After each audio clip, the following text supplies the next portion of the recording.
JP, man. Let me tell you a story about JP Justice, dog. Very interesting brother, man. You know, I remember I was like going on 16 years old. Started comedy when I was 15. All right, gotta tell this story. You niggas is getting some stories out of me today, huh? You know,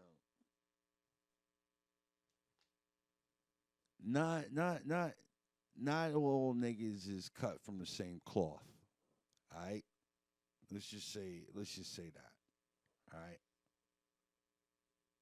Um, I was going on like 15 and a half. We all started at the Uptown Comedy Club, like the premier black comedy club, the black comedy club that really kind of started black hip hop comedy. And Kevin Brown, Andre Brown, the Brown family, Mama Brown, Papa Brown, LaShawn Brown. Um, we used to do these workshops. My best friend in comedy is Rich Lewis, Rich Pierre Lewis, aka RL, aka the Nature Boy. Woo! Um, we used to do these workshops, and back then in comedy, it was a thing, man. It was like a fucking thing to get on and try to get on like as many stages as you could in one night. So you're trying to get on like 3, 4 stages in one night. And this one night, he goes by JP Justice now, but at the time he was going by his name, Jameek. And he invited us all out to this show at this comedy spot on in Long Island called Nakasaki's, Mm. and it was on a jam rock night. All right, and it's like 1,500 motherfuckers in this bitch, maybe more, like 2,000. All right, this is in the 90s. Uh, Now it's Rich Lewis. Jameek is the host. Uh, some white guy with a ponytail. Um, and it was somebody. I think it was Drew Frasier or somebody like that. And Cool Herm, my nigga Cool Herm. I am like new to comedy. You know what I mean? Uh, Like, and I ain't really got no jokes. I'm going off of just natural, whatever, catch yeah. a wave. I was on my Ricky Bobby shit. If you ain't first, you last. You know what I mean? Uh, so um, we we fucking getting a list together, and normally if you're a new comic, you go on early in the show. Mm. So he puts, Cool Herm, Rich Lewis on, and then he puts this white guy with a ponytail on, then me, and then Drew Frazier. Mm.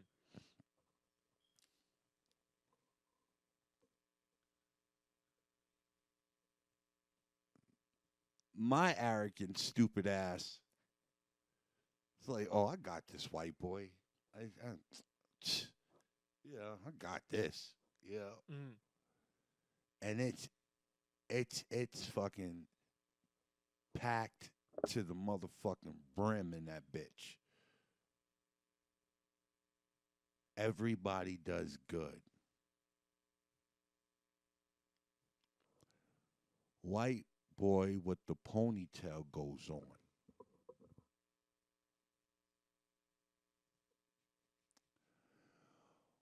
White boy with the ponytail is murdering this motherfucking all black room. Mm. And when I'm talking about murdering, anybody that went on before him, it doesn't matter. I'm talking about he getting roars. Niggas jumping out their seats, running down the aisle, all shit like that. Like he was on Def Comedy Jam type shit. Yeah. All right? While this is going on, Jameek walks up to me. And Jameek goes, "You're next. I hope you're ready." I was like, "All right." He's like, "Yeah, I'm going to give you like 10 minutes." I was like, "All right, cool, cool." He was like, "All right, I'm going to bring you right up." All right.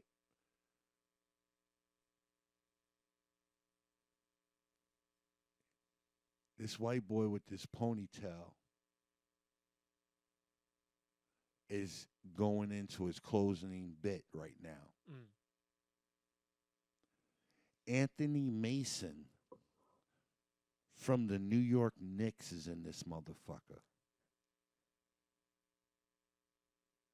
This white boy stops the show. He's like, "Oh my god, oh my god, hey guys, I've had so much fun with you guys tonight, man. You guys are so great.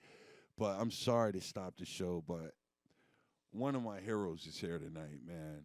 And this is crazy. Ladies and gentlemen, please give it up for Anthony Mason. Anthony Mason from the New York Knicks is here tonight." Crowd going crazy. He was like, "Hey man, this is so weird for me to ask of you. You know, I know you're just trying to enjoy yourself, and it's so unprofessional of me to stop my show to ask this of you. But I was wondering if you can sign my basketball card." And he pulled out a basketball deck, Oh shit. and the guy Anthony Mason started to walk up, and when he got on stage, the nigga said, "Yeah, can you sign my Michael Jordan basketball card because I'll never meet him." The crowd went insane. Anthony Mason chasing Rich Voss around the motherfucking stage. Yes, niggas, y'all heard me. Rich Voss with a ponytail. I'm going on next. I've never in my life seen somebody get booed 3 times in one set. I managed that. Boo, boo, boo, boo. The boo just raw. Yo, dude, it was so fucking gnarly. So fucking gnarly, man. And I remember getting off stage and I was frozen. I went into one area in one spot and I stayed in that one spot. My best friend in comedy, Rich Lewis, was the only motherfucker that that came over and he hung out with me until it was time to go. When we were all in the car driving back to the city, this nigga Jameek, while we were all talking, Rich was talking about his tags, his jokes and shit like that. And I was like, "Oh, you know what you should do? You should add this, buzzy, blah, blah, blah, blah, blah." This nigga Jameek turned around and was like, "Hey, man, hey, Jimmy, you should quit comedy. This isn't for you. This ain't for you. You're not funny."